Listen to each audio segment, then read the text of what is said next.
programa Diálogo Profesional América. Les saluda Víctor Parrales y hoy tenemos como invitado al arquitecto MBA Ronald Armando Torres Ortiz de la ciudad de Guayaquil, Ecuador. Y con él vamos a revisar la ponencia, la arquitectura y su impacto en la sociedad. Dicho esto, arquitecto Ronald, buenas noches, bienvenido. Mucho gusto, Magíster Víctor Hugo. Contento de estar aquí en su entrevista en Diálogo Profesional. Arquitecto, en este tema tan interesante que vamos a abordar, la arquitectura, un tema de belleza, de creatividad, de mucho ingenio e inteligencia, pero que a veces vemos esos edificios y esas casas tan simples, simplemente con unos cuatro pilares, distribuidos a veces con pilares que dan angustia. Y digo esto, dan angustia porque ni siquiera tienen una belleza, sí, una belleza que permita distribuir eh, la casa de uno de forma correcta. Es verdad que a veces uno no contrata a un arquitecto por los honorarios o los costos, y uno se transforma en arquitecto, dirige su obra y contrata a los albañiles que definitivamente no tienen ningún conocimiento técnico, profesional, más empírico, y eso es.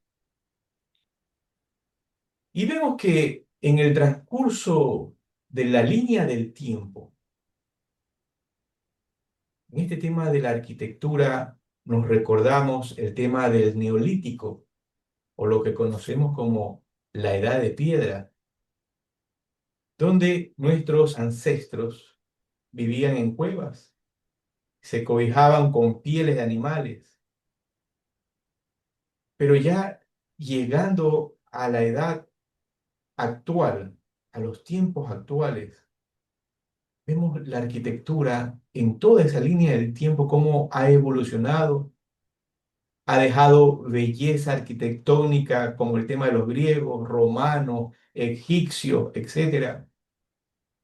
Y ahora vemos esta arquitectura en edificios, como es el caso del Burj Khalifa en Dubái, el Merdaka 118 en Kuala Lumpur y la Torre de Shanghái en Malasia. ¿En qué medida, arquitecto, en qué medida hemos evolucionado en la arquitectura con relación a la antigüedad? Lo que comenta Magíster es importante. Yo quisiera primero hacer un pequeño repaso, un poquito de lo que vendría a ser esta evolución desde lo más antiguo hasta lo actual. Recordemos siempre que la arquitectura ha sido un reflejo directo de las necesidades, creencias, ahora tecnologías de cada época.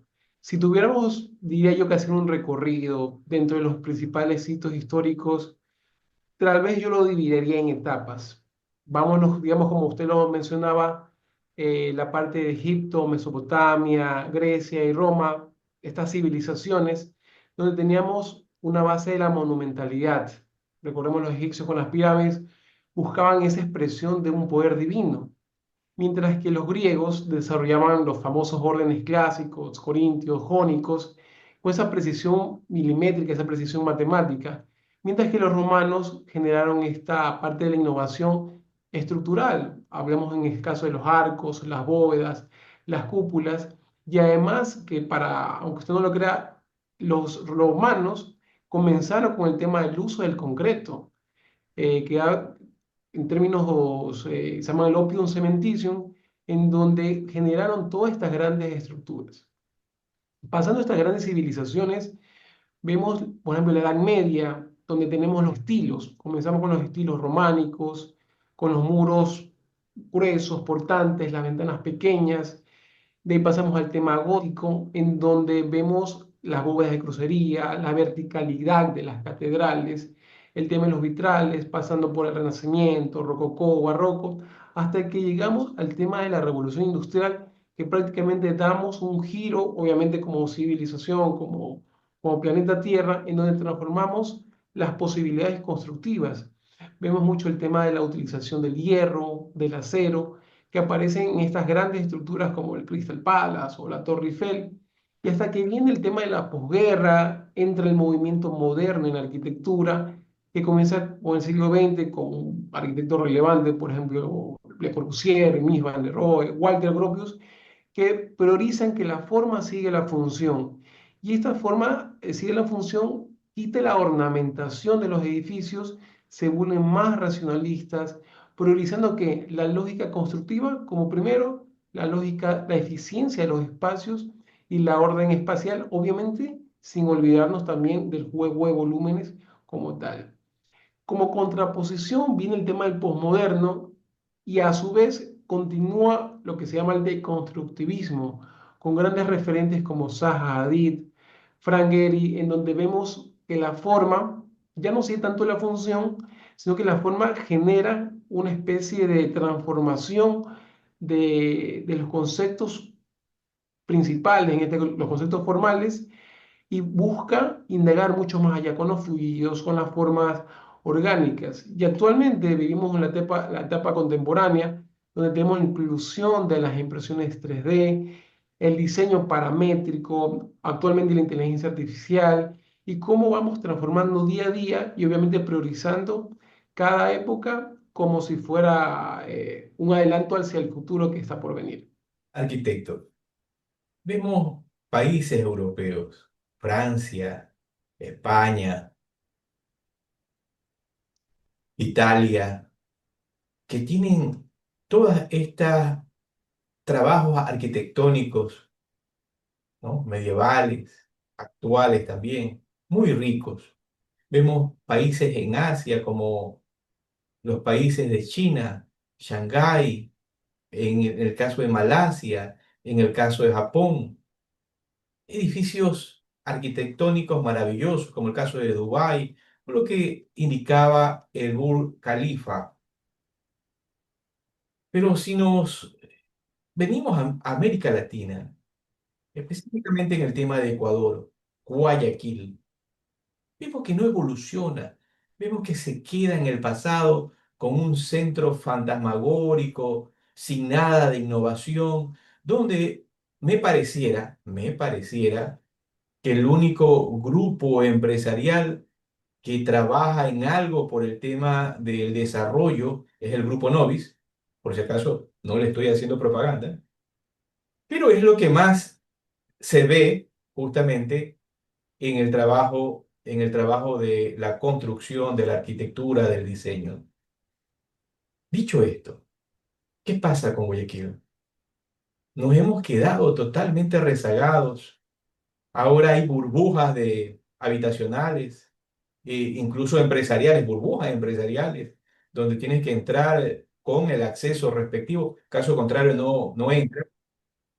Y no así si yo me voy por la 9 de octubre caminando, ¿no? Al malecón. Pero vemos que todo este centro se ha quedado totalmente rezagado, no evoluciona y todo lo contrario, va envejeciendo. ¿Qué es lo que pasa?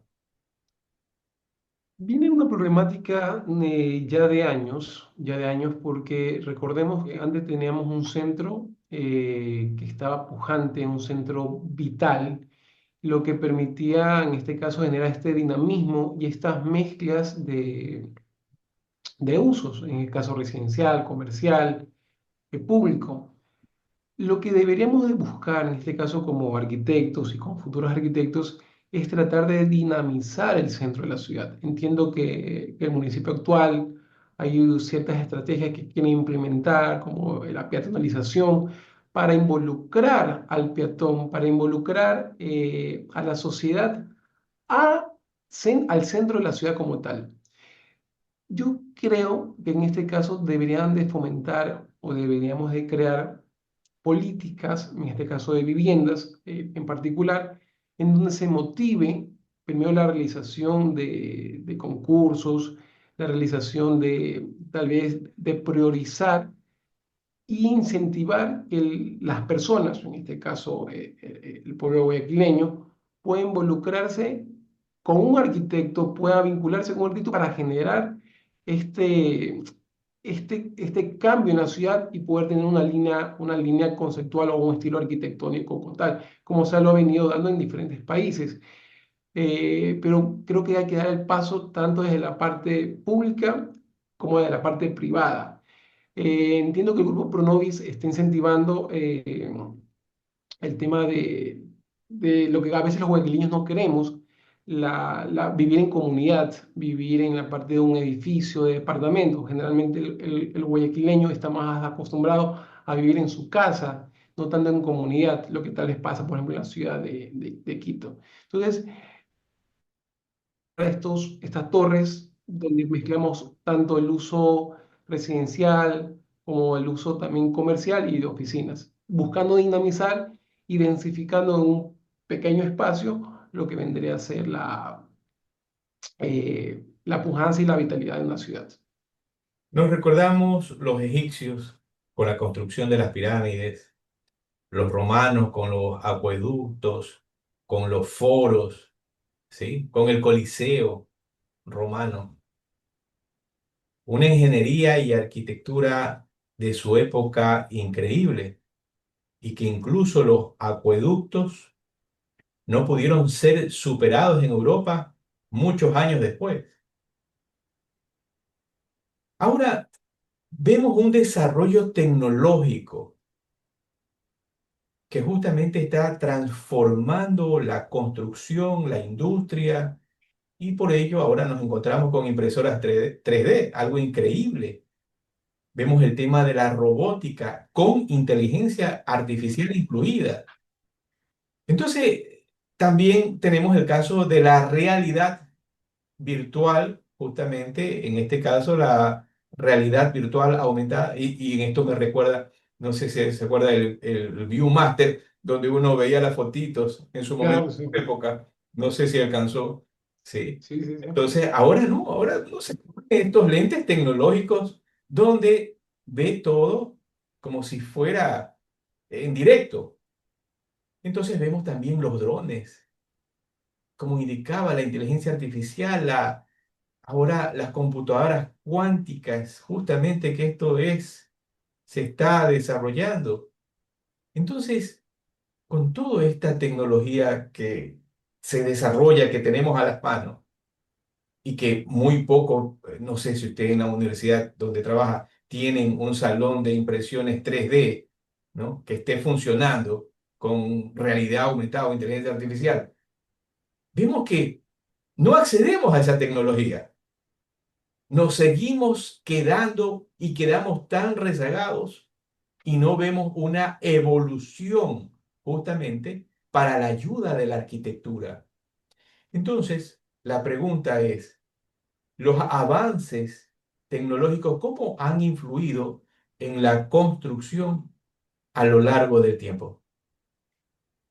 Es importante comentar, y como la pregunta, la primera, tratar de remontarnos cómo los avances tecnológicos se han dado y se han dado en base a las transformaciones sociales y a las transformaciones de las civilizaciones. Si en un inicio, como usted decía bien, en la antigüedad, ¿qué teníamos? La piedra, el adobe, herramientas rudimentarias que permitieron crear los edificios en Egipto, los zigurat en Mesopotamia. Y vemos cómo los romanos empiezan a revolucionar con el uso del cemento, las estructuras en arco, estas cúpulas que permitían tener estos edificios monumentales. Como estoy bien nombrado, el tema de los acueductos, las termas, los coliseos a escalas que a veces quedaban sin precedentes en esa época. Con el paso del tiempo llega la edad la Edad Media, entonces ahí viene la construcción de las catedrales, en donde tenemos esta bóveda de crucería, la implementación de la parte gótica, y se vuelven construcciones tal vez más ligeras de lo que vendría a ser la parte romana. Y con la evolución de la revolución industrial, lo que había dicho hace poco, cambia el tema y el uso e implementan el uso del acero. Ese acero se generan maquinarias, se generan montacargas, lo que permiten generar otro tipo de tipologías de construcción, otro tipo de metodologías de sistemas constructivos. Y ahora, para no alargarme tanto en el tema histórico, tenemos en la actualidad el tema del BIM, el Building Information Modeling, cómo el modelo de información de la construcción podemos tener en tiempo real, cómo va a generarse la construcción de los edificios. ¿Qué ayudamos con eso? Ayudamos primero la optimización de recursos económicos en un proyecto, la robotización en las obras, como usted lo nombraba bien, la realidad aumentada, poder optimizar los tiempos y tiempos y recursos. Entonces, además, además de optimizar tiempos y recursos, lo que los arquitectos debemos de ir y trasladarnos a nuestros clientes es buscar esta construcción que sea bioclimática, donde busquemos en la implementación de arquitectura pasiva para buscar es bajar, en caso de Guayaquil, el tema del aire acondicionado o el tema de ciudades de la sierra, el tema de la calefacción. ¿Y con eso qué estamos evitando? Bajando, en este caso, la planilla de consumo eléctrico, buscando ser también conscientes con el medio ambiente y a lo menos con la huella de carbono que generamos como industria de la construcción, que son una de las más contaminantes a nivel mundial. Ahora, las universidades en Ecuador, o de lo que usted tenga conocimiento, están utilizando las impresoras 3D, están utilizando inteligencia artificial, están utilizando realidad aumentada justamente en sus proyectos, están utilizando la tecnología que hay a la mano o seguimos con la pizarra y el profesor. Es una pregunta muy interesante. Yo siempre, no, digamos que no soy de la escuela antigua, pero yo siempre digo que el arquitecto nunca debe olvidar sus raíces. El papel y el lápiz creo que nunca se deben de dejar. Obviamente, complementándolo con herramientas actuales, como tenemos programas de las empresas, por ejemplo, Autodesk o Trimble, que maneja el tema de SketchUp. Y en la universidad, a lo menos en la que imparto clases, tenemos el tema de realidad aumentada, tenemos impresoras 3D, donde O sea, los las estudiantes universidades sí, sí se están utilizando. sí, se utilizan y cada vez mucho más. Yo, entre broma y un poco serio con mis chicos, ahora nosotros en mi tiempo para llevar una maqueta era el cortar con el cúter o el estilete para llevar una maqueta, ¿no? Obviamente teníamos nuestro lapso de tiempo para demorarnos y obviamente construyendo una maqueta. Actualmente los estudiantes tienen la facilidad que cada vez está mucho más implementado, por ejemplo, la cortadora láser o el tema de la impresora 3D, donde los chicos construyen o prácticamente imprimen en tres dimensiones su proyecto, lo que lo permite ganar y optimizar tiempo. Para Claro, nosotros, en nuestro tiempo, teníamos nuestro periodo de hacer una maqueta, pero actualmente con una impresora 3D tenemos una maqueta, la dejamos una medianoche y al día siguiente ya está lista y la presenta. Y digamos que el estudiante hasta puede descansar o puede dedicarse a hacer los planos y ya hay un recurso y optimización de tiempo cada vez mayor. así es. Recordemos que la arquitectura prácticamente era el papel, el lápiz, el rapidógrafo, donde prácticamente eran limitantes en tiempo en proyectos. Bien, yo tengo una queja, arquitecto, y una queja para los arquitectos. Una queja para los arquitectos. En este caso, la arquitectura, un tema, ya indicamos, un tema sumamente importante que previamente se debe desarrollar en el papel, en la computadora, en el diseño y ver cada uno de los detalles, ver cada uno de los detalles para no cometer errores. Porque si el arquitecto fuera doctor y comete un error, mata al paciente. Entonces, dicho esto, estuvimos trabajando en un proyecto con un arquitecto. Entonces, uno entiende que contrata al arquitecto porque es un profesional, entiende y sabe lo que debe de hacer por sus años de experiencia. Entonces, fuimos detectando unos errores. Un ejemplo, se colocó la escalera, se construyó la escalera, una escalera flotante. Y esta escalera flotante tenía que ser colocado la cerámica, ¿no? Que se forma el Ujú. cuadro y se coloca. Pero ya habían colocado el ginsu. Entonces el ginsu con sus con sus formas y todo lo demás. Pero se acordaron de que como la escalera tenían que poner el cuadro, tenían que pulir la escalera. Entonces, colocaron el lienzo. Después que colocaron el lienzo y esta tenía su estilo, sus formas, ¿no? Comenzaron a pulir y ese polvo se levantó, llegó al lienzo, ya sabe que tiene que quedar en esas partes del lienzo, tiene que quedar el polvo. Segundo error, se le va a hacer la inspección al arquitecto y resulta que habían ya enlucido, habían empastado, habían pintado, oiga, y se va a colocar los aires. Sí, pero lo que pasa es que en el contrato no estaba la tubería de los aires. En el contrato no estaba la tubería de los aires. Y recordemos que uno, como cliente, como consumidor, es un ignorante, ¿ya?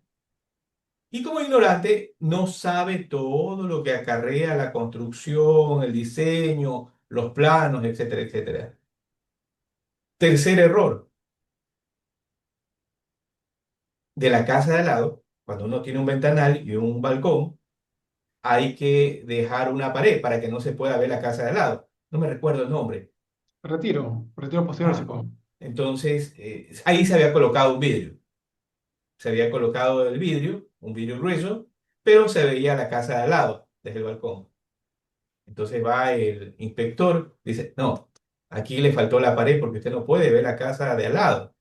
Sí, tiene que hacer, retirar ese vidrio y eso no, no, es que eso no lo había indicado el inspector cuando hizo la inspección. Pero ¿cómo lo va a indicar? Pues si no lo vio, no estaba hecho, estaba recién en proyecto, etcétera, etcétera. Y así una serie de errores. Entonces, dicho esto, ¿por qué un arquitecto que uno entiende que es un profesional comete este tipo de errores que a uno le cuesta más dinero? Coraje, porque definitivamente uno tiene coraje al ver que Claro. uno contrata a un profesional y le cobra y comete estas niñerías, podemos decirlo así. ¿Qué nos diría? Es interesante y me gusta que usted lo vea desde la perspectiva del cliente. Entiendo que es usted. ¿Por qué? Primero, no quiero en este caso generalizar. Dentro de mi empresa constructora y de diseño, también fiscalizamos obras de clientes. Voy a poner un caso puntual, obviamente sin nombrar a los referentes, en donde tenemos una construcción en donde mi cliente me contacta, me dice, arquitecto, necesito por favor su fiscalización y su experticia para poder fiscalizar mi casa que la está construyendo un arquitecto o un ingeniero X.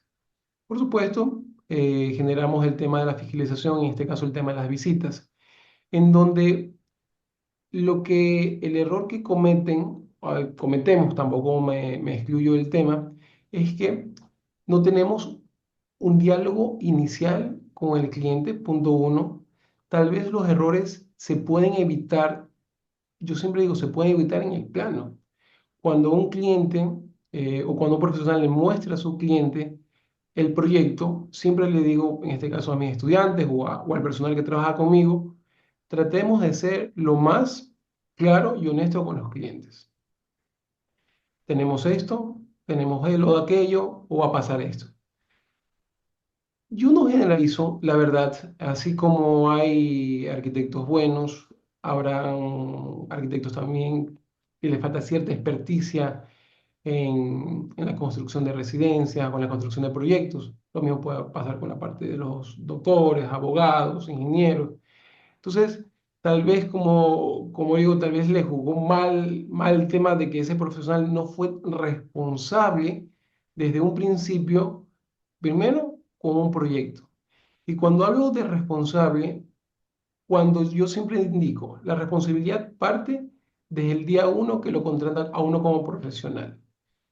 Yo siempre tengo en la mente de que el profesional debe de decirle las cosas al cliente. Cuando uno le muestra un plano en dos dimensiones, en este caso a usted o a cualquier cliente, el cliente no tiene la responsabilidad de saber y conocer los espacios. La tecnología actual que nos permite hacer un modelado en tres dimensiones, los llamados famosos renders, en donde le muestran al cliente así va a quedar la obra, así va a quedar el patio, así va a quedar los retiros. Entonces, después de que todo eso lo manejen, en este caso el arquitecto como el cliente, ya da correcciones. Ah, ok, arquitecto, va a quedar este de este color, va a quedar esta ventana, va a quedar esta puerta, va a quedar este juego de volúmenes en la fachada. Y cuando el cliente dice, ok, ya quiero que va aquí. Y el arquitecto siempre debe ir de la mano con el tema de las normativas municipales. Ese es otro error que tal vez se comete cuando el arquitecto tal vez es empírico, primerizo en el tema. No cumple con las normativas locales.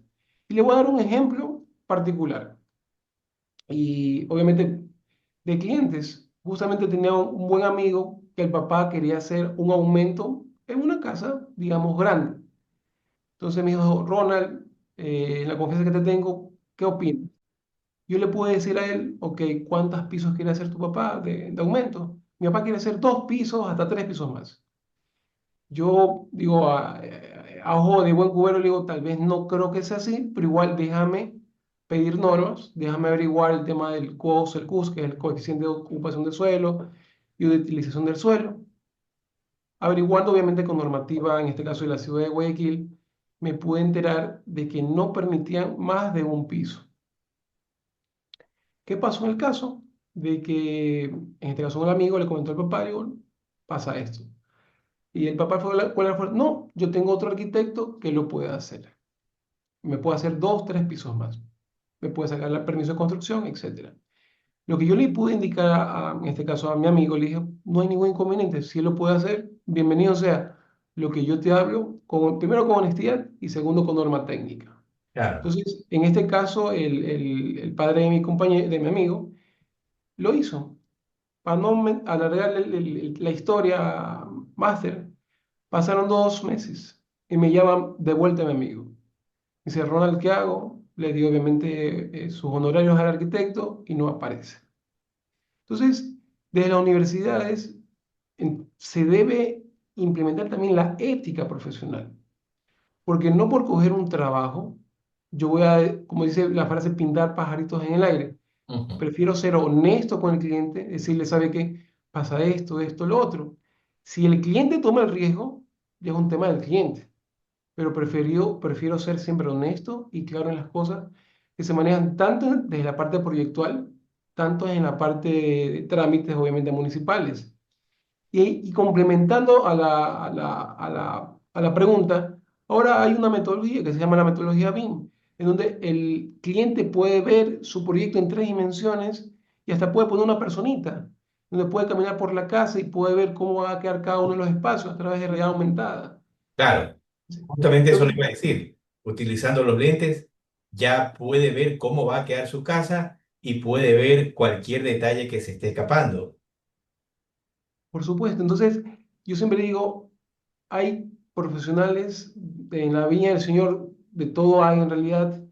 Yo quiero pensar, y lo veo así, desde que la gran mayoría de arquitectos trata de obrar bien, pero siempre lo importante de un profesional, sea la profesión que sea, es tratar de ser honesto con el cliente. Claro, pero también debemos reconocer que en todas las profesiones hay profesionales pillos también. Hay profesionales que le mienten al cliente para hacer un trabajo, lo hacen mal y se desaparecen.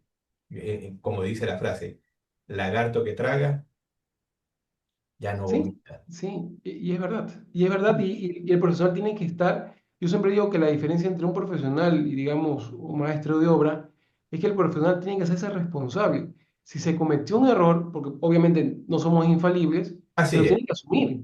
No lo tiene que asumir el cliente, así sea que perdamos. Así, un ejemplo, el caso, vamos, el tema de la escalera, ¿no? Se pone el lienzo, de ahí se va a pulir la escalera, se sube todo ese polvo y daña toda la pintura, se queda en la rendija de todo el diseño justamente ese polvo. Pero acá hay un tema que también es sumamente relevante mencionar. A veces yo le digo a una pupila, le indico, mire, usted planifique, usted tiene su plano, ¿no?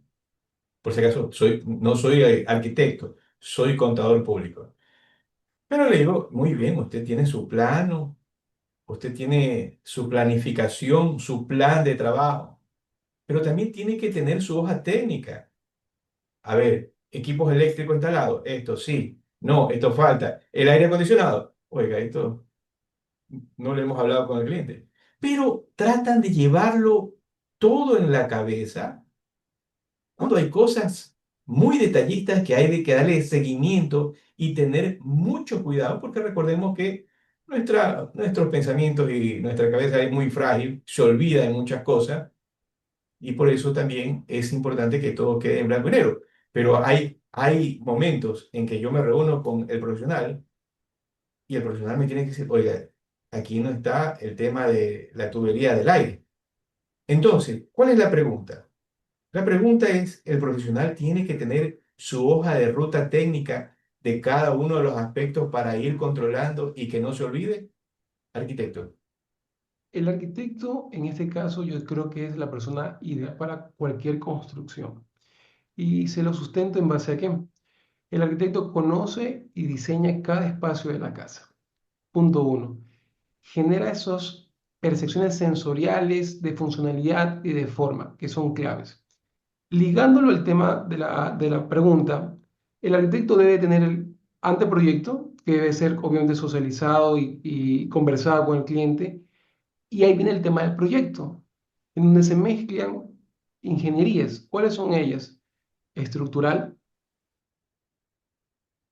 climatización, dependiendo del proyecto, la parte ambiental, dependiendo del proyecto, la parte, en este caso, de domótica, que se está implementando bastante. Después de tener ese proyecto, se genera la parte de las especificaciones técnicas.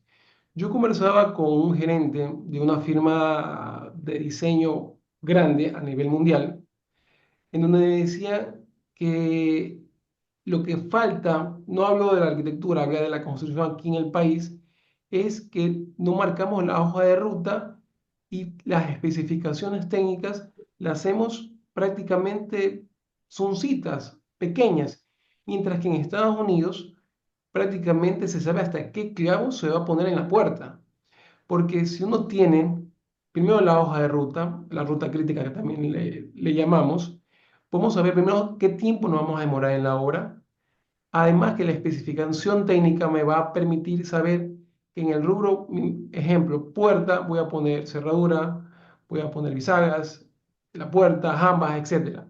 Y en el caso de la climatización, es un aspecto que también no lo trabajamos a nivel país. ¿Qué es lo que vemos casualmente en todo el país? Vemos los acondicionadores de aire en la parte lateral de las casas, pudiendo crear, en este caso, ocultarlos tal vez en un parapeto interno o trabajarlo en la parte de la losa de servicios para mejorar la estética de la casa.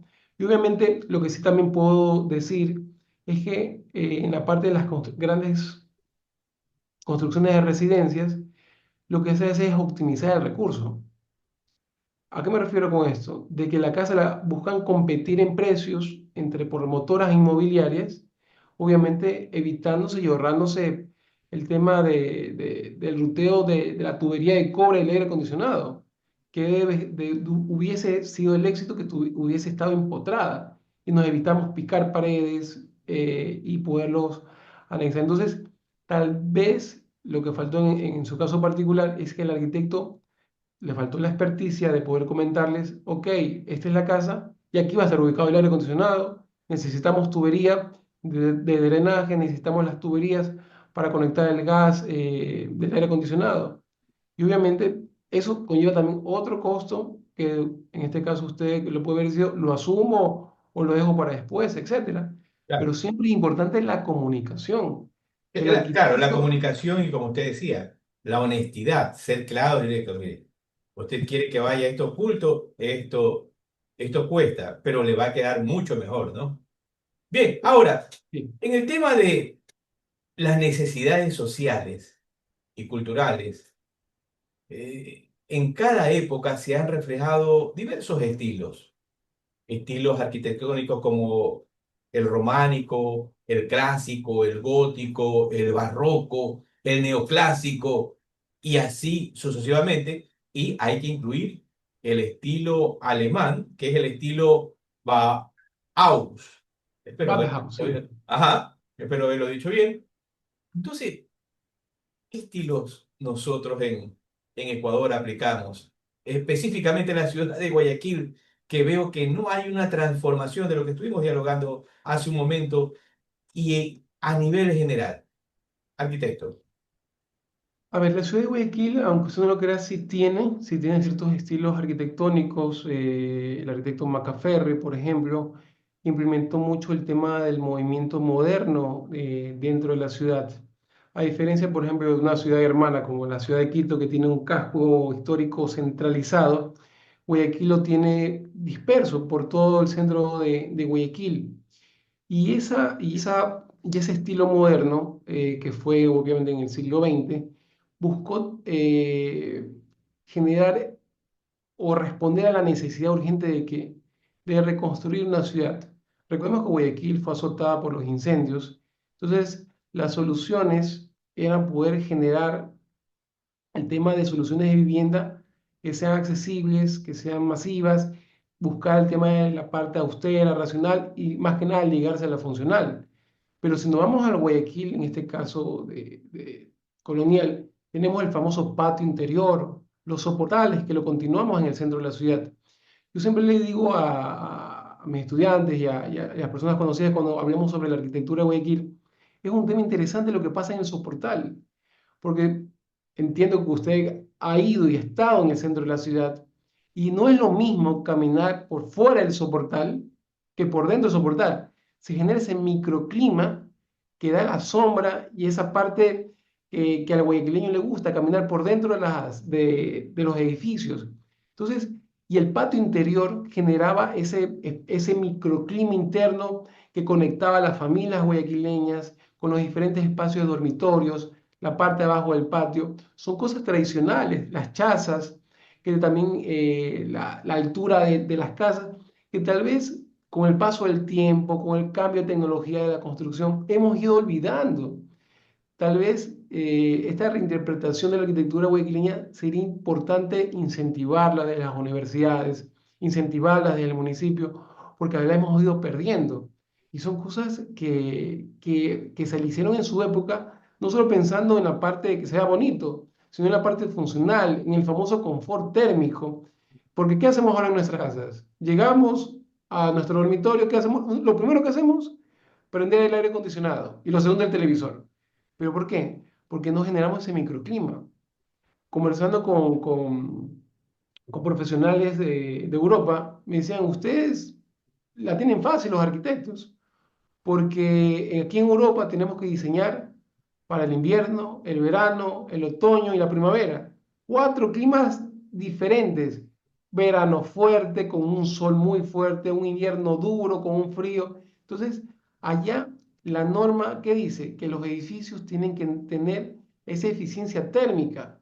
Entonces, el arquitecto debe de generar elementos pasivos para mitigar la incidencia solar y para mitigar la incidencia del frío. Y ustedes en Ecuador, ¿qué tienen en Guayaquil? Calor muy fuerte y ahora que está un clima, digamos, templado y llegado un poquito al frío, en Quito, ¿qué tenemos? Un invierno con un frío muy fuerte o un frío leve, pero es prácticamente una temporada climática. Entonces, y eso sí, soy muy un poquito obsesivo compulsivo de buscar que los nuevos arquitectos que están saliendo ahora de la universidad generen esa conciencia de que no solo se construye para ganar dinero, también se tiene que ver la parte social y construir a base de ese estilo, retomar estos relatos de la ciudad antigua y mezclar la tecnología actual, que es excelente, con las tecnologías que se hacían anteriormente. Esa parte vernácula que todavía falta incentivar aún más. Bueno, les he traído esta presentación un poquito para ver lo importante que es la arquitectura y este agente de cambio, esta transformación y beneficios que trae la arquitectura y la influencia dentro del bienestar social. En resumidas cuentas, trataremos de discutir temáticas como la arquitectura y su impacto en la sociedad, la evolución a través del tiempo y los beneficios de contratar a un arquitecto y a un profesional.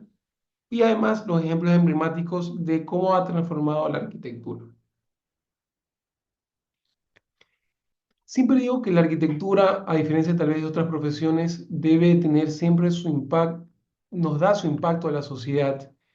Un ejemplo importante e interesante de la ciudad de Curitiba con el arquitecto Lerner, cómo por medio de intervenciones puntuales, la famosa llamada acupuntura urbana, cambiaba sectores de Curitiba y los hacía mucho mejor y trataba de cambiar la vida de las personas para bien. El arquitecto es un planificador nato, siempre viene ligado al tema de transformar esos espacios urbanos y lo he puntualizado primero con la revitalización de las áreas degradadas, buscar crear estos entornos más funcionales y atractivos. Estos cambios van a mejorar la calidad de vida. ¿Qué buscamos con mejorar la calidad de vida? Crear espacios más agradables, accesibles y buscar el fomento, a su vez, de generar una economía local, la economía circular. Al tener esa revitalización, buscamos impulsar, obviamente, negocios locales y buscamos generar y fomentar la actividad económica. Fomentando esta actividad económica, logramos una cohesión social que va a permitir la interacción entre la comunidad, la, la parte de las actividades culturales, buscando que, buscando esa transformación de los espacios desde la parte urbana. Después venimos el tema de la innovación en la vivienda social. Justamente hablaba, en este caso el máster, sobre este impulso de la vivienda. Entonces, la vivienda no solamente se lo tiene que ver desde el punto de vista que sea bonito, sino que obviamente que tenga funcionalidad y que tenga esas soluciones de accesibilidad desde el punto de vista económico y para que las personas tengan ese acceso a la baja demanda de las ciudades actuales. También tenemos el tema de las comunidades sostenibles. Doy un ejemplo, por ejemplo, la permacultura con Bill Mollison. En esas comunidades buscaban generar estos recursos propios y ser más eficientes y responsables con el medio ambiente. Y como tercero, el tema de la inclusión social, promover las viviendas para todo tipo de estratos, pero obviamente buscando siempre soluciones habitacionales accesibles, tanto funcional, formalmente y en este caso bioclimáticamente. Dentro de la arquitectura tenemos la sostenibilidad, lo que comenzaba hace poco, el tema de ¿promover qué? Promover minimizar este impacto ambiental, buscando siempre enfocar a reducir el impacto mediante ¿qué? El diseño arquitectónico pasivo y la construcción de edificios más ecológicos. ¿Cómo lo logramos? Uno de ellos implementando materiales ecológicos dentro de la arquitectura, materiales que hayan sido de segundo uso, reciclados, obviamente con estándares y normas de construcción según la NEC. Y tercero, la promoción de un entorno saludable, que fomente un ambiente saludable tanto para los ocupantes como para el planeta. Y como temática y como eje principal, las transformaciones sociales impulsadas desde la arquitectura y desde el arquitecto. Como comentamos en un principio, la revitalización debe ser parte y eje fundamental en el tema de recuperación de los espacios públicos. ¿Por qué? Porque la intervención arquitectónica de estos espacios buscan ganar y fortalecer a una comunidad. Si el arquitecto, el planificador o el urbanista tiene ese sentido de pertenencia, también lo va a necesitar fortalecer dentro de la comunidad donde se realiza la recuperación del espacio público. Y además que podemos poner proyectos, por ejemplo, parques lineales, plazas públicas inclusivas, corredores urbanos que van a transformar estas zonas descuidadas en centros de convivencia social. Aquí tenemos un claro ejemplo, en este caso en la ciudad de Nueva York, por medio del High Line, en donde se ha tenido lo que era la vía férrea abandonada, se convirtió en un elemento de revitalización de todo ese sector, en donde prácticamente tenemos una conexión urbana donde genera, número uno, un beneficio económico y número dos, un beneficio cultural.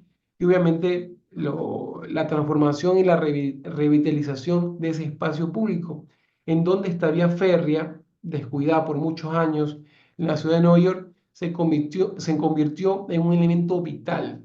Vital, ¿por qué? Porque me permitió la transformación de esa zona y las apuesto ahora que esa zona ha ganado mucha plusvalía, de lo que tal vez hace unas décadas atrás no era así.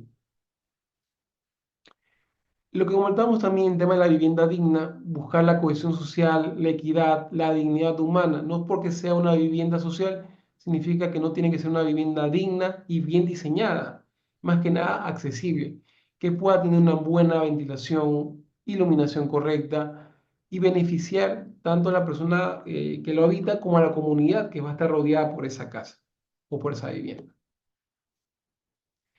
Y aquí pongo un ejemplo, el arquitecto Alejandro Aravena, premio Pritzker de arquitectura, en donde buscó que la vivienda sea digna y accesible y progresiva, buscando y promoviendo la autogestión y el fortalecimiento comunitario. ¿Qué significaba esto? Que en el complejo Quintana Monroy en Chile, eh, en un tema de parte privada con pública, se generaron estas viviendas y después se generaron espacios de autoconstrucción para que la vivienda siguiera creciendo con el paso del tiempo. Esto es un proyecto muy, muy interesante del arquitecto Aravena que se promovió en Chile y eso pues también permitió ser un imán para poder promover vivienda social también en Chile y a nivel de Sudamérica. Otro también es el tema de la arquitectura educativa y cultural. A veces pensamos que la arquitectura solamente es vivienda, la arquitectura solamente es espacios públicos, pero la arquitectura tiene y debe diseñar espacios educativos y culturales. Justamente me hacían una entrevista hace poco en donde se motivaba a que haya más equipamientos culturales, museos, teatros, y estos espacios culturales busquen esa interacción social y se apropien del espacio público y generen esa inclusión. Otro ejemplo de esta arquitectura cultural y educativa es una diseñada por el arquitecto Giancarlo Manzanti en la Biblioteca España en Medellín, en donde se rehabilitó en el sector, en este caso un barrio marginal, y se tuvo un acceso a la parte de educación y cultura impulsando la biblioteca.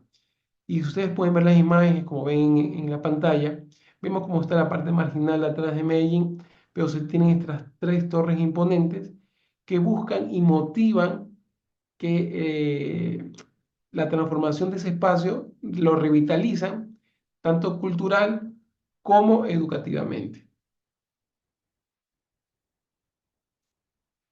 Y siempre debemos de motivar en todas las profesiones, no solamente en la arquitectura, estos beneficios sociales que vienen derivados de nuestra profesión, de buscar ser unos arquitectos conscientes con el medio ambiente y con la parte de una ciudad. Entonces, el primero que tenemos es el fomento de la inclusión social y equidad, buscando diseñar espacios, como decía, inclusivos y democráticos, buscando la igualdad de oportunidades, reduciendo estas brechas sociales con la inclusión de estos diseños y buscando la interacción social entre los diversos grupos sociales. La salud pública buscando una movilidad sustentada en base de generar caminerías, generar aceras, buscar reducir la contaminación atmosférica de los vehículos, el tema de la ciclovía. Entonces, la salud pública está siempre ligada a la parte de motivar otro tipo de transporte para con ello reducir la huella de carbono y tal vez hacer actividad física. Y luego la segunda parte es la sostenibilidad ambiental y la resiliencia urbana. ¿Qué significa esto? Implementar las técnicas sostenibles y y resilientes en la arquitectura de edificios eficientes, edificios energéticamente bien implementados, una gestión adecuada de aguas y un diseño bioclimático. Promover desde las instituciones públicas que los edificios generen certificaciones. Tenemos ahora certificaciones EDGE, BRINC, LEED, que buscan motivar e incentivar estas buenas prácticas de diseño sostenible para enfrentar los desafíos ambientales que lo tenemos día a día con el cambio climático. Entonces, vamos a hablar un poquito de las estrategias para maximizar el impacto social en la arquitectura. Voy a nombrar en este caso las tres primeras. Primero, la participación comunitaria activa. No hay un buen proyecto o un buen proyecto arquitectónico, un buen equipamiento que no se haga sin una comunidad activa. Es importante siempre el arquitecto escuchar y trabajar directamente con la comunidad para saber qué necesidades necesita. Eso pasa mucho tal vez con los municipios, con los cabildos, donde tal vez se generan proyectos y no hay esa comunicación para saber las condiciones del proyecto y las necesidades reales para asegurar que un proyecto sea primero pertinente y segundo apropiado donde se la utilice. Como segundo tenemos el enfoque interdisciplinario. Recordemos que la arquitectura no solamente es construir o diseñar, tenemos siempre que tener en cuenta la parte sociológica, antropológica, la parte ecológica, ver el proyecto de forma holística para cubrir desafíos sociales, urbanos, muy aparte de los desafíos funcionales, formales y de la integración con la parte urbana. Y como tercero, la innovación tecnológica y la sostenibilidad. Buscar aprovechar la tecnología actual.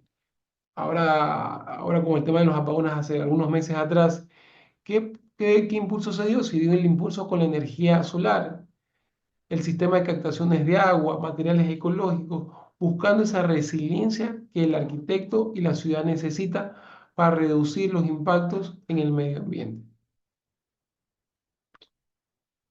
Sí quise topar este tema del beneficio de contratar a un arquitecto y es importante que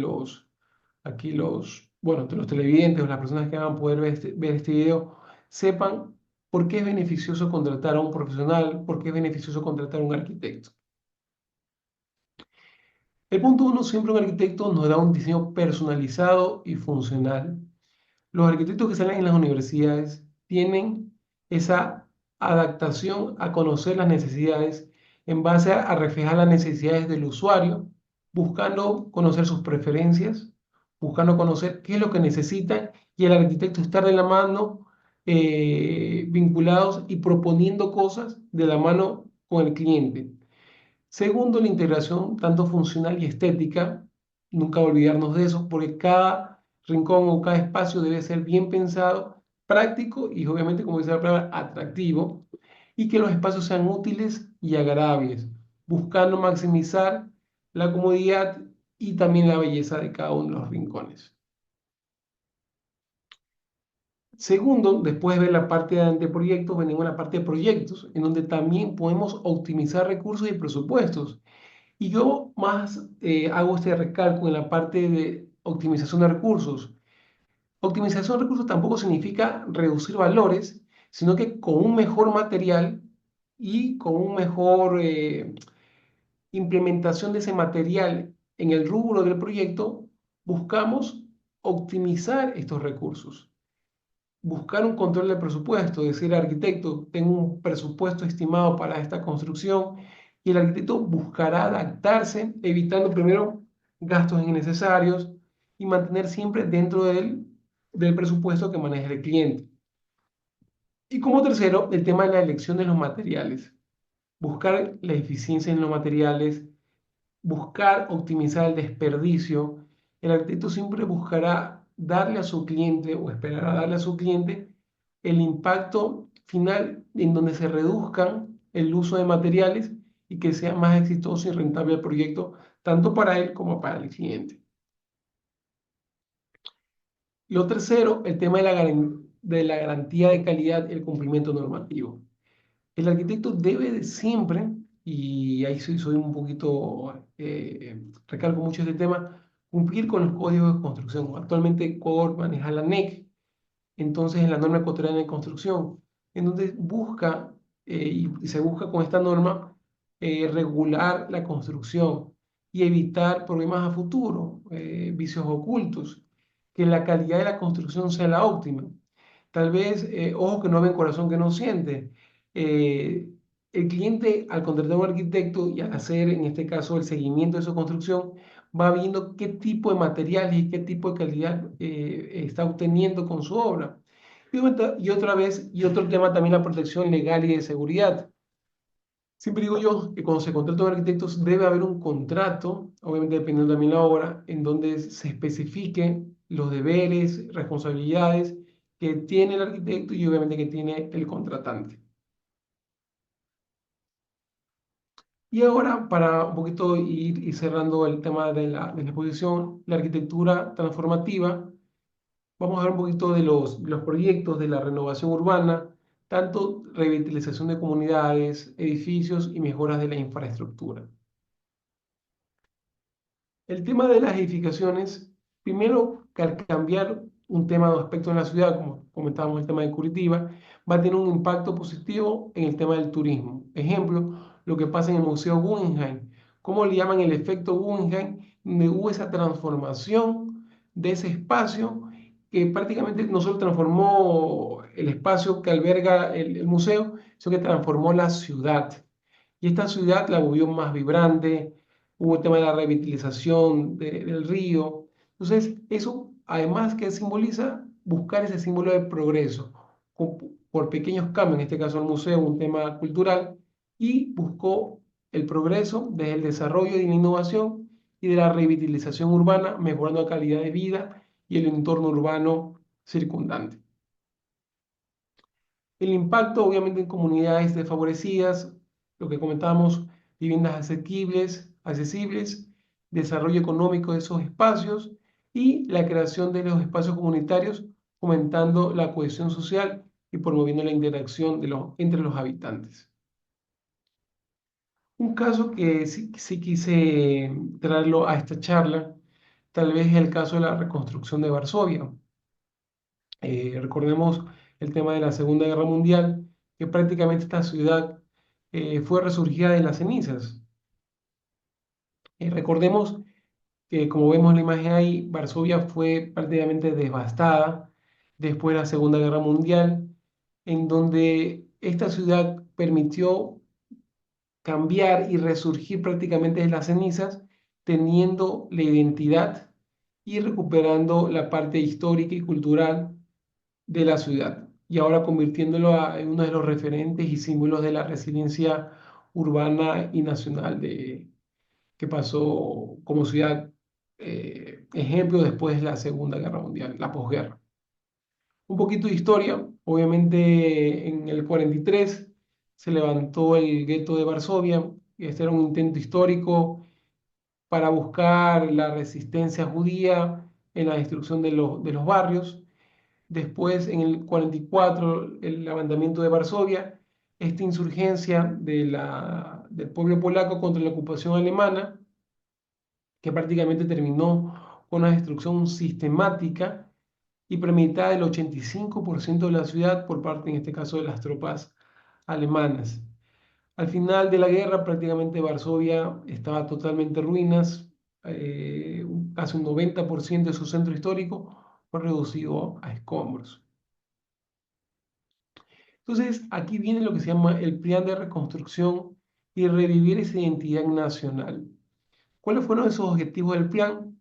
Primero, restaurar la ciudad histórica siguiendo el trazo original de la ciudad, recuperar los monumentos arquitectónicos emblemáticos y tercero, integrar nueva infraestructura, modernizarla, pero siempre con armonía del legado histórico. En este caso, aquí vemos la reconstrucción por los arquitectos, como ven ustedes en la imagen. Dentro de las técnicas de reconstrucción tenemos los documentos históricos, siempre el arquitecto tiene que manejar la data, los datos, en este caso basados en pinturas, fotografías, planos preexistentes para garantizar la fiabilidad de la restauración. Segundo, buscar que la reconstrucción sea fiel y simbólica, mientras otros edificios combinaron la construcción o la reconstrucción histórica con estilos ya más contemporáneos. Y tercero, lo que comentábamos hace poco, la participación comunitaria y que se refuerce el sentido de pertenencia colectiva y ese espíritu de poder reconstruir la ciudad. Para no alargarme sobre este ejemplo, la ciudad de Varsovia ahora es un símbolo de la reconstrucción de la posguerra. Su éxito permitió que fuera declarada en el año 1980 como Patrimonio de la Humanidad por parte de la UNESCO y un ejemplo de restauración urbana auténtica. Más o menos los edificios restaurados tenemos el Castillo Real, la Plaza del Mercado, la fortificación medieval que es la Barbacana, que buscaba esa esencia del conjunto histórico de Varsovia. El impacto urbano y social buscó la reactivación cultural y esa reactivación cultural permitió también dinamizó la parte económica y buscó ser un referente europeo. Segundo, la identidad colectiva, buscando construir y sanar esas heridas de esa gran guerra. Y obviamente la inspiración global, buscando como referencias en el proceso de la reconstrucción y de las ciudades destruidas por el conflicto bélico. ¿Qué lecciones aprendemos con esta reconstrucción? Número uno, la importancia de tener una memoria histórica y un estilo histórico y mantener la identidad cultural y patrimonial para fortalecer esa comunidad tras los episodios traumáticos de la guerra. El equilibrio entre qué es lo histórico y qué es lo moderno que vamos a implementar y la participación ciudadana otorgando la implementación de la legitimidad y sostenibilidad del proyecto por parte de la ciudadanía. Y finalizo esta exposición mostrando esta imagen, que esta imagen refleja lo que vendría a ser la reconstrucción de Varsovia. En la parte inferior vemos cómo esta ciudad sufrió tanto, cómo quedó devastada más del 90% y cómo en la imagen superior la vemos como una ciudad vibrante, revitalizada, con participación social y comunitaria y también con el contexto histórico que una ciudad, en este caso europea, tiene y ahora es uno de los referentes históricos eh, de reactivación, revitalización, regeneración eh, como ciudad. ¿Sí? Gusto tenerte en el programa nuevamente, mi estimado Irian. Estamos dialogando en el tema de la arquitectura y en este tema tan importante vemos que Quito definitivamente se ha desarrollado, tiene grandes temas arquitectónicos de la época española y tal vez otras regiones. Tú como quiteño más o menos conoces el tema, las iglesias y sus obras. En el tema, Irian, de la arquitectura, desde tu punto de vista, ¿qué tanto ha avanzado Quito? Sí, es una muy buena pregunta, mi estimado Víctor. Saludos nuevamente, Ronald. Estuve escuchando toda tu presentación, toda tu exposición sobre cómo también ir integrando justamente el tema de que la arquitectura no es solamente algo que se ve, sino algo que busca darle una asistencia social también a la gente, un empoderamiento, un tema de identidad, ¿sí? Y yo creo que a raíz que en Quito, yendo ya a la pregunta de Víctor, salió el aeropuerto de la zona que estaba ubicado más allá de la Carolina. Yo me acuerdo, estudiaba en el Colegio Benalcázar, que es en el cono de aproximación a la autopista, y los edificios alrededor no podían tener sino cuatro, exagerando cinco pisos. Eh, y claro, salió el aeropuerto y ya tenemos construcciones de 30, 35, 40 pisos como tal, pero también nace una inquietud que se la traslado también a Ronald, Y yo creo que luego de lo que tuvimos, la conquista española, la fundación española de nuestras ciudades, Quito, Guayaquil, Cuenca, etcétera, teníamos una infraestructura, una arquitectura española, eh, la última quizás, la construcción de la Basílica del Voto Nacional, porque antes teníamos el convento de San Francisco, la Compañía, Santo Domingo, y todo ese concepto gótico en el centro de la ciudad. Pero una vez que se ha ampliado la ciudad a otros ámbitos, a otros lados, yo como que no veo una identidad propia ecuatoriana. No quiero decir quiteña, ecuatoriana. Y quizás por ahí va la pregunta, Ronald, porque tenemos una constructora gigante acá en Ecuador, en Quito, Uribe Schwarco, hay que decirlo con el nombre, no es por hacer publicidad, y ha traído su concepto europeo acá a la ciudad de Quito.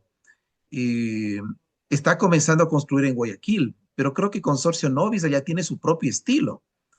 Eh, También no diría que es un estilo ecuatoriano o nacido acá, sino traído del exterior. Tenemos el grupo Deller con la construcción del centro comercial acá de Quito, ¿cómo es? Quicentro, y un concepto muy similar es el aeropuerto de Quito, es el aeropuerto José Joaquín Olmedo, y seguramente será muy similar el nuevo aeropuerto de Guayaquil en un futuro cercano. Pero quizás por ahí encuentro algo que comienza a tener una identidad propia acá, pero todavía como que no tenemos una identidad de arquitectura, de diseño, salvo que me equivoque y justamente por ahí va la pregunta al Ronald, en que no veo que todavía tengamos un desarrollo propio, de identidad propia, sino que traemos todavía del exterior. Ahorita tú lo enseñabas justamente, Ronald, lo que pasó con Varsovia. Miren que luego lo que pasó en Hiroshima, en Nagasaki, que quedó solamente una construcción luego de que botaron las bombas y se reconstruyó alrededor de esa filosofía anterior para darle su propia identidad. No es que comencemos de cero, no, no, no, o sea, sobre las cenizas seguimos de lo mismo, pero con un orgullo propio. Pero no lo veo acá en nuestro país.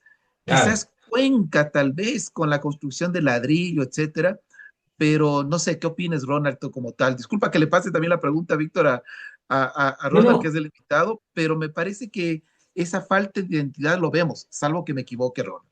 Claro, una cosita para agregar rápidamente. Algo que decías tú, Irian, ¿no? Un tema en el Cuenca. Cuenca mantiene una identidad, lo que decías con el ladrillo, pero el caso de Guayaquil no le vemos esa identidad. Y eso justamente también le preguntaba más o menos a Ronald, Claro. arquitecto.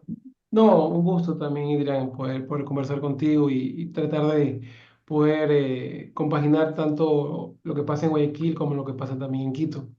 Recordemos que tenemos este mestizaje, ¿no? Tenemos esta influencia española dentro de las edificaciones, que, que digamos que adoptamos este estilo español dentro de las edificaciones.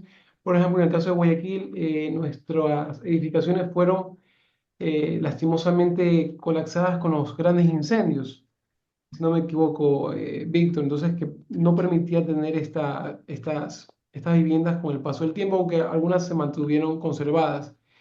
Lo que conversaba al principio con Víctor, esta identidad, hablo en este caso de Guayaquil, en donde buscamos estos patios interiores, soportales, esta identidad que se genera este arraigo cultural. Yo creo que Ecuador, hablando, no hablando por regiones, yo creo que sí tiene y está buscando por ciertos estudios de arquitectura, por ejemplo en Quito tenemos Al Borde, aquí en la costa tenemos Natura Futura, donde buscan mezclar esta tecnología con la parte de la arquitectura vernácula. Obviamente no es lo mismo diseñar, siempre por poner un ejemplo, no es lo mismo diseñar en Quito con clima frío que diseñar en Guayaquil, tema de costa. Entonces, implementar materiales, tecnologías con ese arraigo cultural por ejemplo, estas dos firmas de estudio de arquitectura buscan trabajar y generar esa identidad vernácula local mezclada con la tecnología actual y buscar lo que se llama la nueva arquitectura, generando obviamente desde un aspecto crítico y buscando siempre la conciencia del territorio y dónde se implanta cada uno de estos proyectos.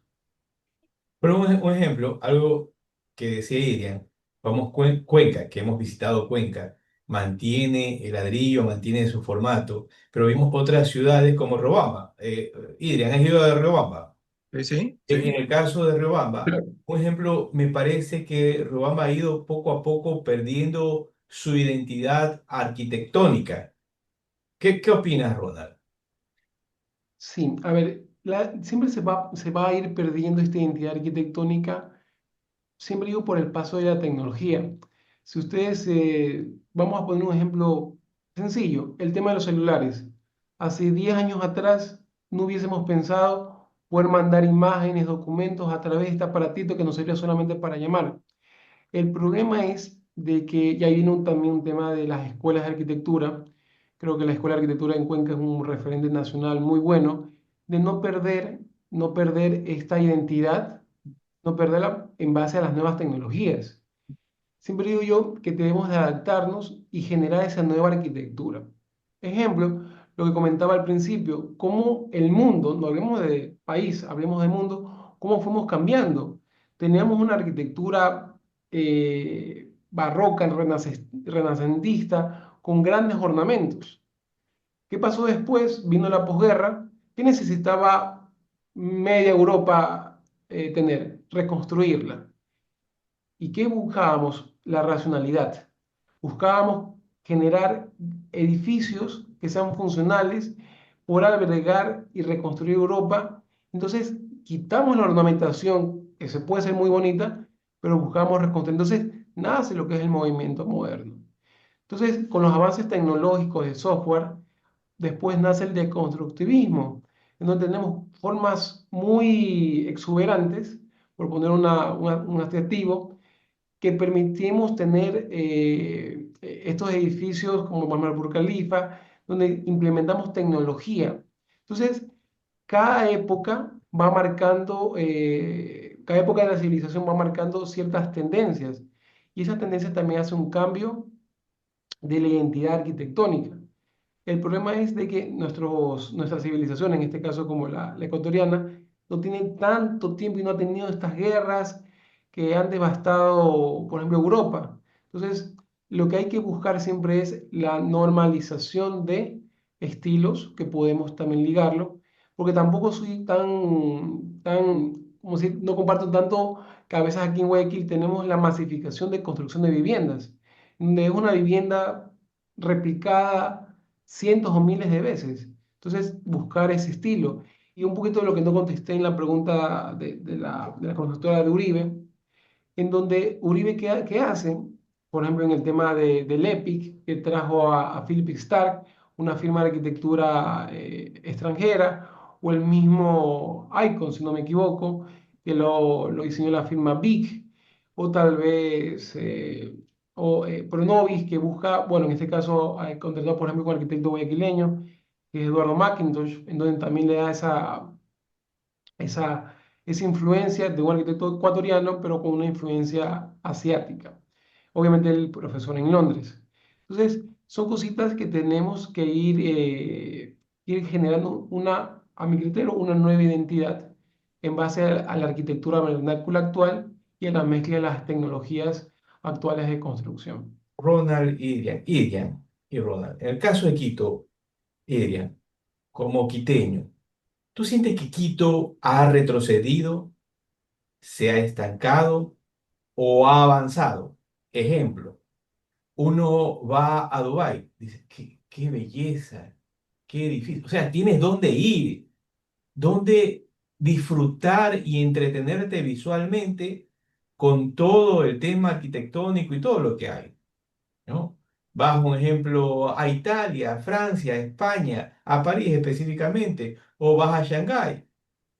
Pero en el caso, Irian, un ejemplo del caso de Quito, lo que yo te decía, sientes que ha retrocedido, se ha estancado, ha avanzado, en el aspecto de que va el turista y dice, ah, qué belleza la iglesia, qué belleza, sus edificios, sus parques, etcétera, etcétera. ¿Cuál es tu opinión, Irian?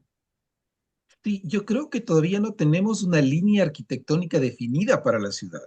De hecho, las principales construcciones más altas, sobre todo, se han dado alrededor del Parque de la Carolina, acá en la ciudad de Quito.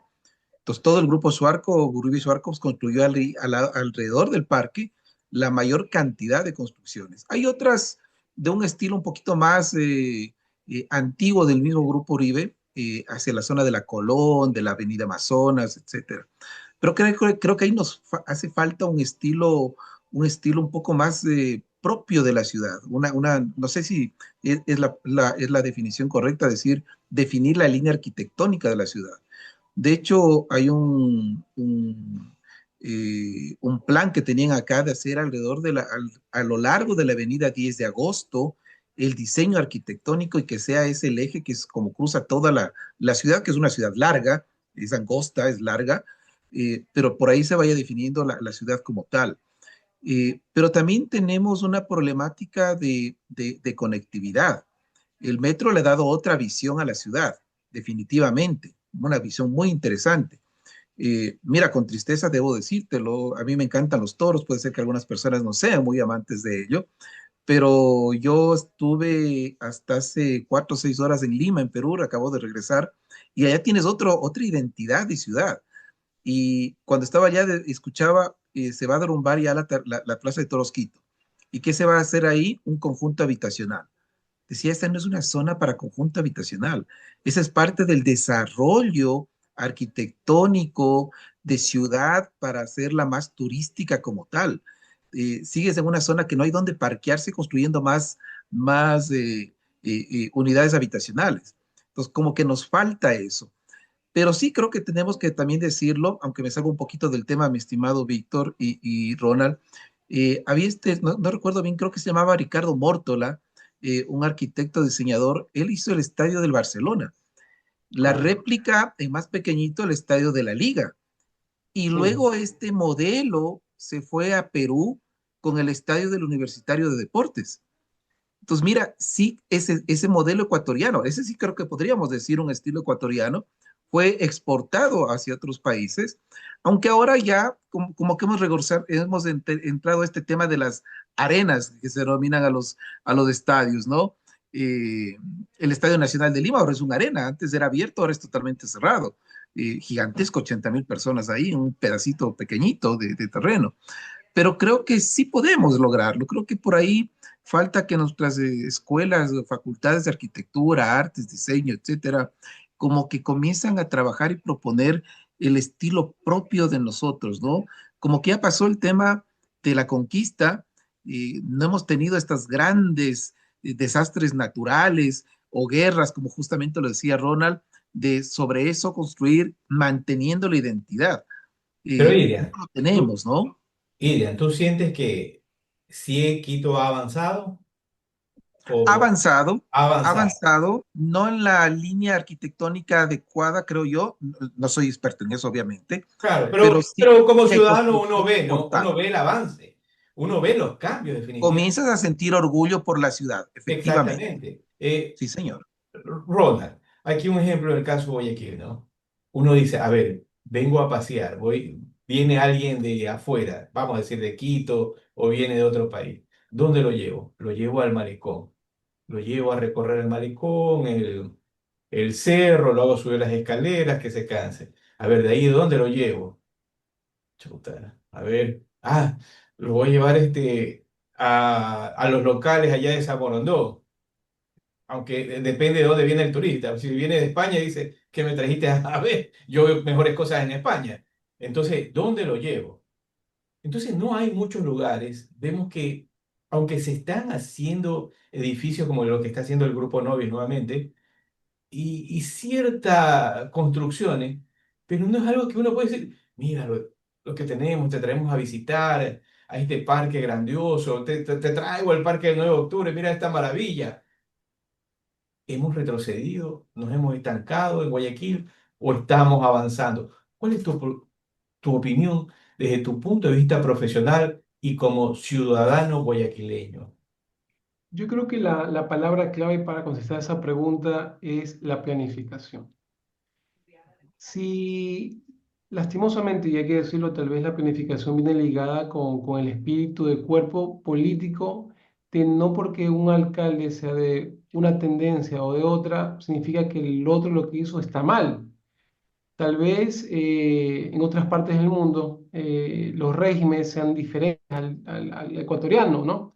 Entonces, la planificación debe de ser no pensada para 1 o 2 años. La planificación debe empezar para 5, 10, 15, 20 años y tener metas en corto, mediano y largo plazo. Entonces, la planificación viene a ser un aspecto importante, no solo en Guayaquil, en todas las alcaldías.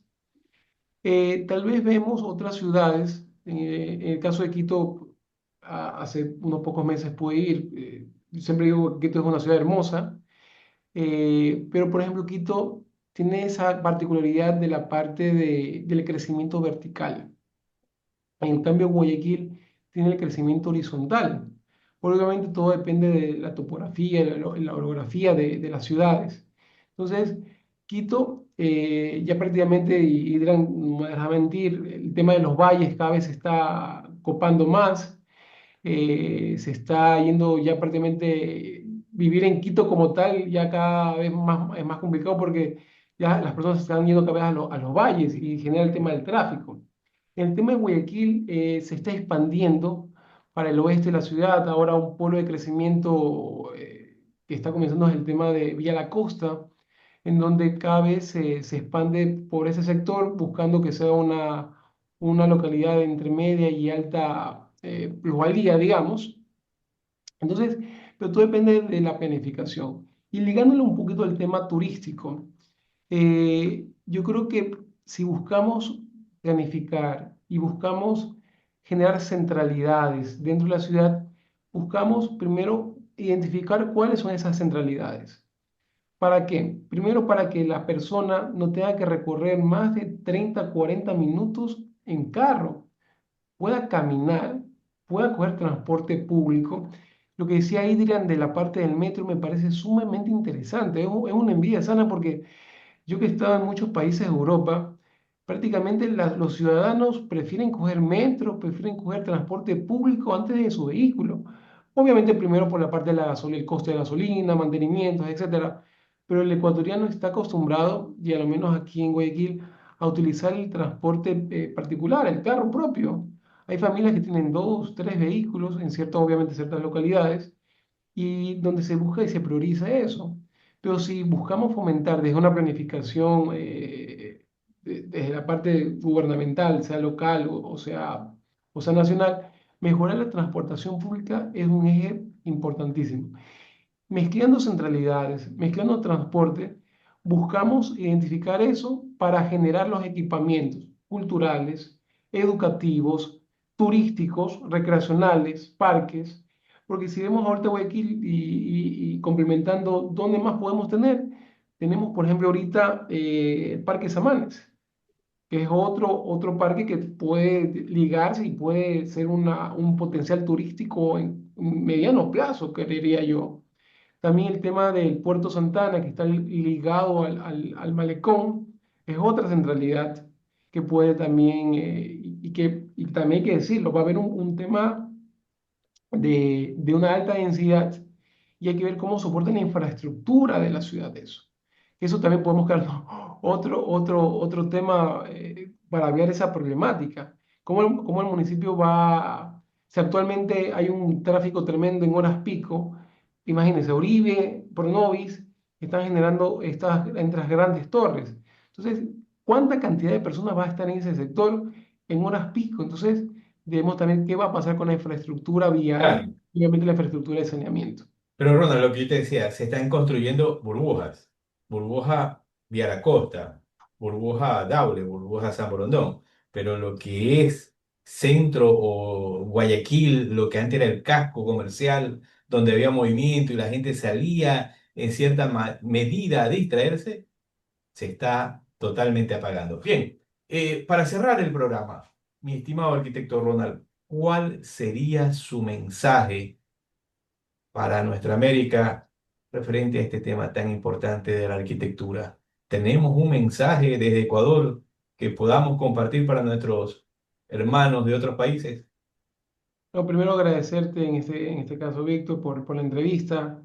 Es importante incentivar este tipo de entrevistas para los ecuatorianos y para las personas que nos escuchan a través, no digo de Latinoamérica, a través del mundo, que puedan un poquito conocer lo que pasa en ciudades como Guayaquil, en este caso como Quito, y donde ellos, esta pequeña charla, como lo inició mi exposición, sea una transformación para las personas que escuchan, sean arquitectos o no, que es importante cómo esta profesión permite transformar vidas, porque la arquitectura a través del urbanismo, a través de la planificación o a través hasta de un proyecto puede transformar la vida de una persona o de una comunidad.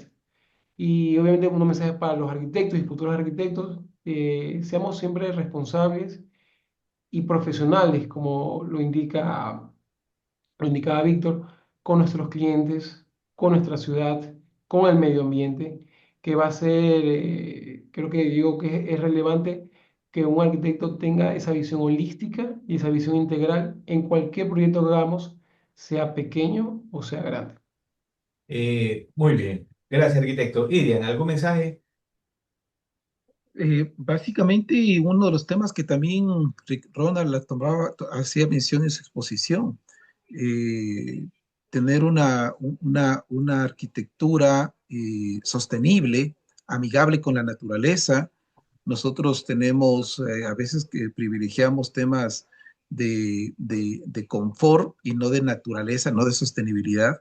Eh, Muy bien lo que tú topabas en tu exposición, Ronald, el tema de los materiales de construcción mucho más amigables, mucho más, pues ser que en un inicio sean mucho más costosos y eso tenemos que acostumbrarnos. Ser amigos con la naturaleza tiene su costo monetario, no es que me estoy ahorrando, hay que hacerlo si queremos tener un mejor futuro como nosotros, como tú lo decías también en tu exposición, Ronald. Ese es el camino, no le veo otro camino sino subirnos de esta camioneta de arquitectura, sostenibilidad y hacerlo social para que todos podamos disfrutar en la medida de lo posible de mejor manera. Un abrazo, Ronald, y felicito nuevamente tu intervención. Gracias, Víctor, por el espacio. Gracias también. Comentarios. ¿Qué tan importante son los arquitectos para el desarrollo social de un país? Sumamente importante para que nos puedan guiar y transformar nuestros lugares donde a veces vamos a vivir toda nuestra vida. Pero también un mensaje para los arquitectos que es importante la concientización en el momento de asesorar a sus clientes. Es importante que vean cada detalle. Los detalles suman y al final pueden volverse un dolor de cabeza si uno no lo va controlando técnicamente. Dicho esto, agradecemos al arquitecto MBA Ronald Armando Torres Ortiz de la ciudad de Guayaquil por haber compartido este tema importante para todos nosotros, como es la arquitectura y su impacto en la sociedad. Ronald, Un gusto, Víctor, muchas gracias. bien, cerramos el programa, nos veremos en un próximo programa. Bye bye.